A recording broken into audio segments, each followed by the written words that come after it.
दोस्तों, आज की कहानी का नाम है आलसी गधा। एक गांव में एक मेहनती और साधारण व्यापारी रहता था। उसके पास एक गधा था।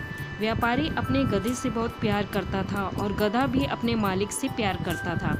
व्यापारी काफ़ी दयालु और अच्छा इंसान था, लेकिन उसका गधा बेहद आलसी और कामचोर था।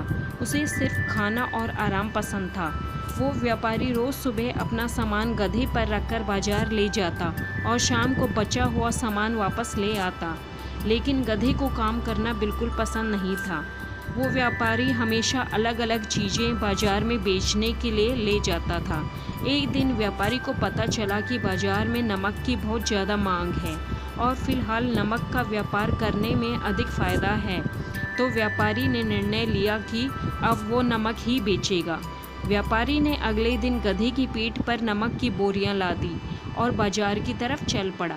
नमक की बोरियां बहुत भारी थीं, जिससे गधे को चलने में परेशानी हो रही थी। लेकिन किसी तरह गधा नमक की बोरियां लेकर आधे रास्ते तक आ गया। बाजार जाने के रास्ते में ही बीच में एक नदी पड़ती थी, जिस पर पुल बना हुआ था। गधा जैसे ही नदी पार करने के लिए उस पुल पर चढ़ा तो लड़खड़ाकर सीधे नदी पर जा गिरा। व्यापारी बहुत घबरा गया और उसने जल्दी से गधे को नदी से किसी तरह बाहर निकाला। जब गधा नदी से बाहर आया तो उसे महसूस हुआ कि पेट पर लदी बोरियां हल्की हो गई हैं, क्योंकि उन बोरियों में से ज़्यादातर नमक पानी में घुल चुका था। आलसी गधे को अब अपना वजन कम करने की तरकीब सूझ गई। अब रोज नदी में जानबूझकर गिरने लगा, जिससे नमक नदी के पानी में घुल जाता और बोरियों का भार हल्का हो जाता। लेकिन गधे की इस हरकत से व्यापारी को नुकसान उठाना पड़ रहा था। व्यापारी गधे की इस चालाकी को समझ गया। व्यापारी ने सोचा कि इस गधे को सबक सिखाना ही पड़ेगा। व्यापारी ने एक तरकीब निकाली और अगले दिन गधे पर रुई की बोरियां लाद दी और बाजार की तरफ चलने लगा।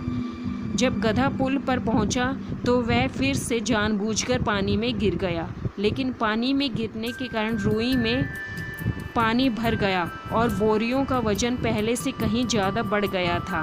पीठ पर लदे वजन के कारण गधे को बहुत ज़्यादा परेशानी होने लगी। अगले 2-3 दिनों तक गधा जब भी पानी में गिरता तो उस पर लादा हुआ वजन दोगुना हो जाता।